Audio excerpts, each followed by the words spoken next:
sebelumnya, bismillahirrahmanirrahim. Assalamualaikum warahmatullahi wabarakatuh. Waalaikumsalam warahmatullahi wabarakatuh. Perkenalkan, nama saya Nadia Putri Eka Salma. Bisa dipanggil Bu Nadia ya, adik-adik. Ya Bu. Oke, sebelum memulai pelajaran kita berdoa terlebih dahulu. Berdoa dimulai. Al-Fatihah. A'udzubillahiminasyaitonirrajim. Bismillahirrahmanirrahim. Alhamdulillahirabbil alamin. Arrahmanirrahim. Maliki yaumiddin. Iyyaka na'budu wa iyyaka nasta'in. Ihdinas siratal mustaqim. Siratal ladzina an'amta 'alaihim ghairil maghdubi 'alaihim waladdallin. Ya, semoga diberikan keberkahan dan kelancaran untuk bab kita pada hari ini. Sebelumnya saya absen dulu. Inayatul Bina al-Majhuri. Lebih keras ya, yang jawab selanjutnya. Himatul Ulia Hadirah. Lilis Susilowati Hadirah. Jenny Manobar Hadir.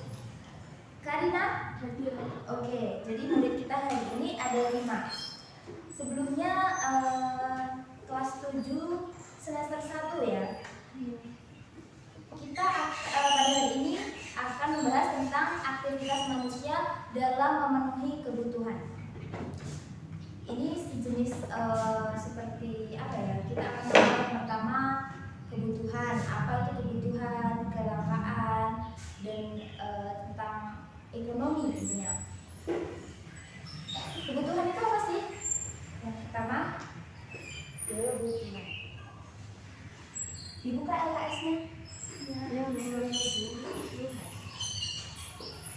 Yang pertama, kebutuhan. Jadi kebutuhan adalah dibaca bersama-sama.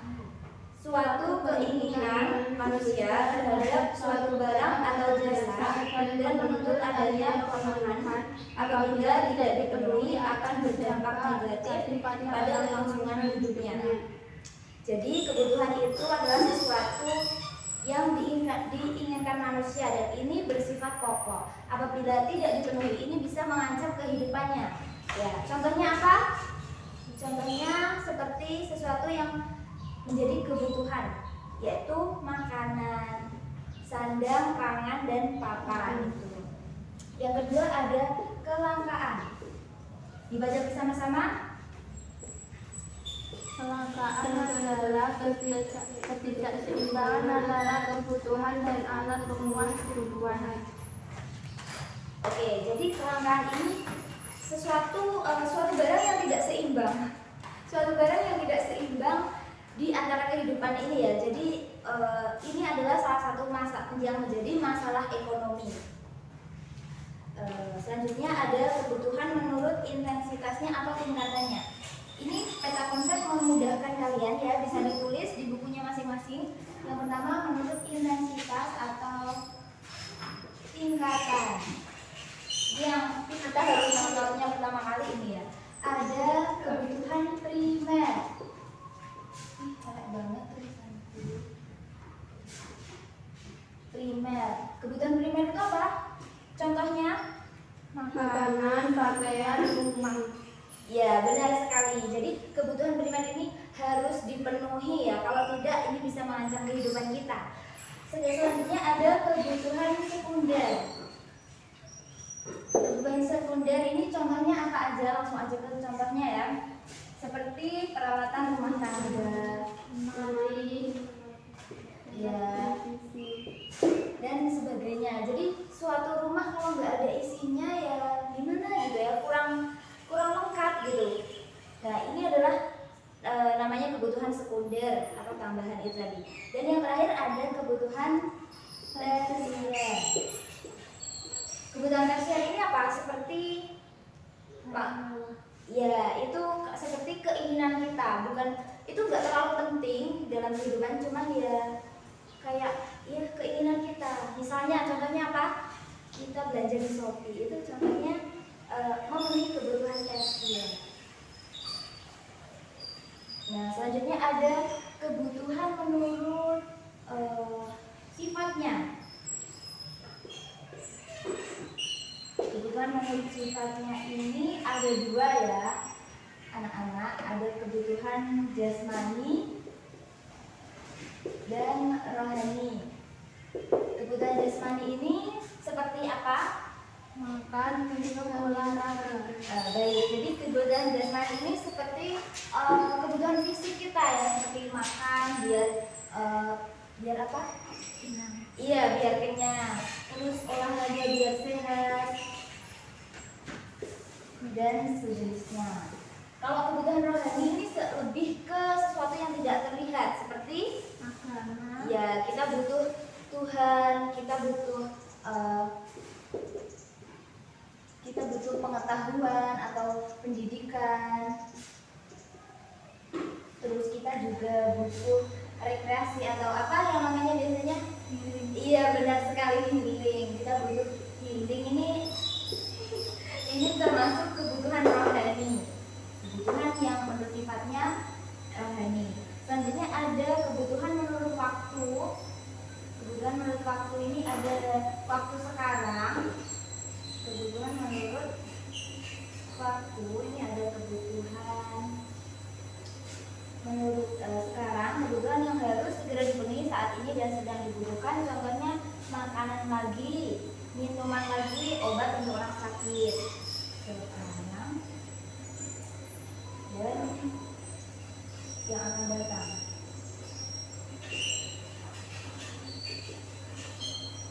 Yang masa mendatang itu contohnya apa ini? Menabung untuk biaya pendidikan anak. Iya, benar sekali. Selanjutnya ada kebutuhan menurut subjeknya. Kebutuhan menurut subjeknya ini, subjek itu apa sih? Pelaku. Iya, benar sekali. Subjek itu pelaku. Jadi ini pelakunya ada kebutuhan individu dan kelompok.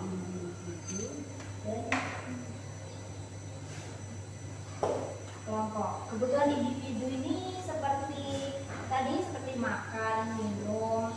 Ini kebutuhan per manusia ya. Kalau kebutuhan kelompok ini seperti sesuatu yang dilakukan bersama-sama, dirasakan juga bersama-sama. Contohnya penggunaan fasilitas seperti jembatan, pembangunan sekolah itu termasuk kebutuhan kelompok atau kolektif. Anak-anak ini sudah dicatat ya. Jadi saya hapus dulu dan selanjutnya kita akan membahas tentang faktor-faktor yang mempengaruhi kebutuhan ekonomi manusia. Bisa dibuka itu, dibaca LKS-nya, ada kan di belakang LKS. Faktor yang mempengaruhi kebutuhan. Ini apa? Tulisannya kan begini.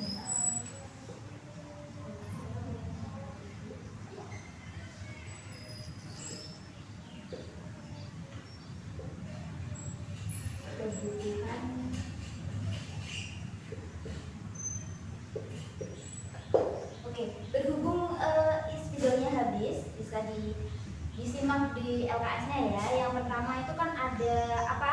Jenis kelamin. Dari jenis kelamin ini ada suatu perbedaan kebutuhan. Jadi laki-laki itu punya kebutuhan sendiri, perempuan juga punya kebutuhan sendiri. Sudah paham kan? Terus ada pendidikan. Jadi yang mempengaruhi faktor kebutuhan manusia ini ada salah satunya yaitu tentang pendidikan. Kalau pendidikannya semakin tinggi, semakin banyak kebutuhannya juga kan ya. Terus selanjutnya ada faktor lingkungan tempat tinggal. Ini seperti mirip letak geografis ya. Jadi lingkungan seseorang, kalau misal rumahnya di gunung, itu juga nggak beli mobil yang aneh-aneh gitu ya. Itu salah satu contoh dari lingkungan tempat tinggal yang menjadi faktor yang mempengaruhi kebutuhan. Terus ada juga kemajuan iptek. Semakin banyak kita mengetahui tentang ilmu pengetahuan dan teknologi, misal kita beli HP semakin canggih, HP-nya yang banyak keluaran yang canggih, terus kita akhirnya beli HP yang lebih canggih lagi, begitu. Selanjutnya ada pendapatan ya.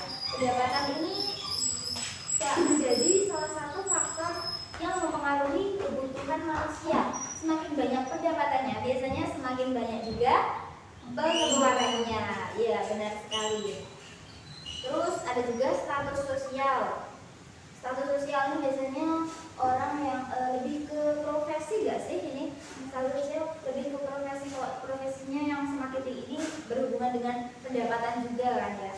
Selanjutnya dan yang terakhir ini ada perbedaan selera. Ini susah ini kalau orang beda kepala beda selera gitu kan katanya. Oke, begitu. Selanjutnya ada macam-macam alat pemuas kebutuhan berdasarkan kelangkaan atau cara memperolehnya. Sebutkan yang pertama barang ekonomis. Gimana tuh?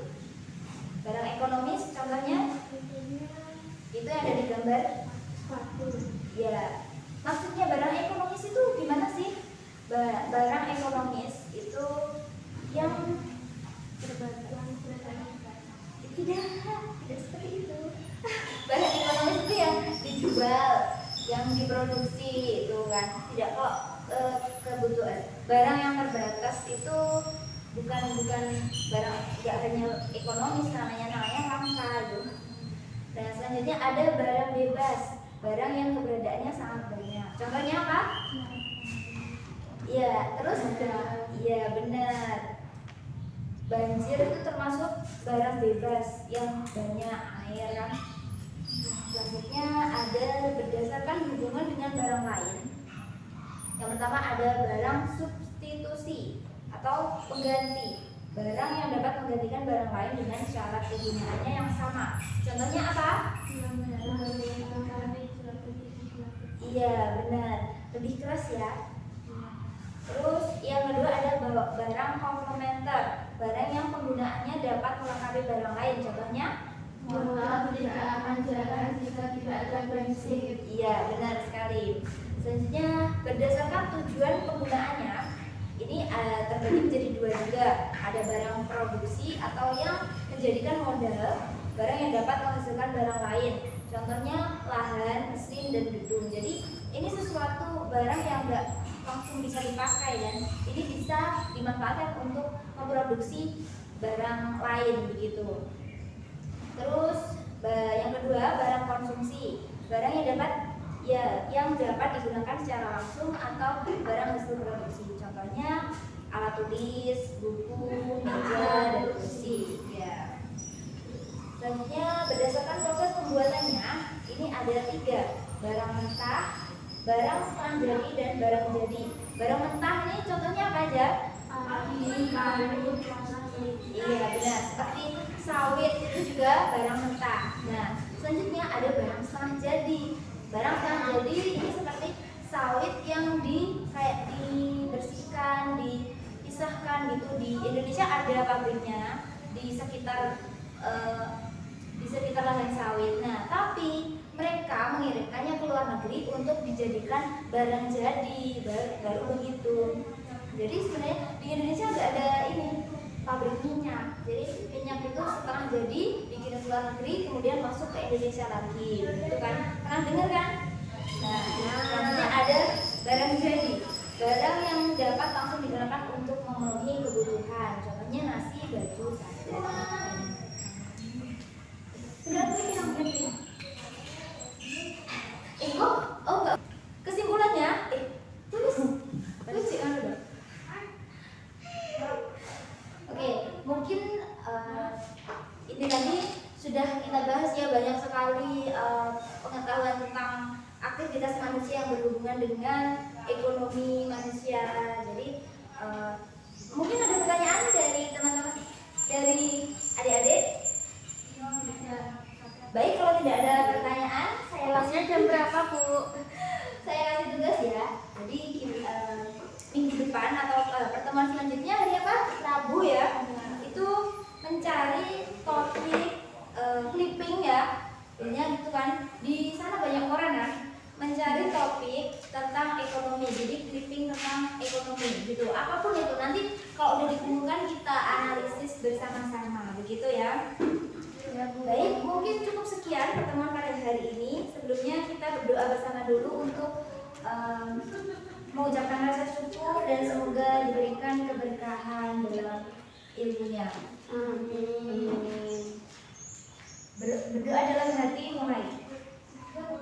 Selesai. Wassalamualaikum warahmatullahi wabarakatuh.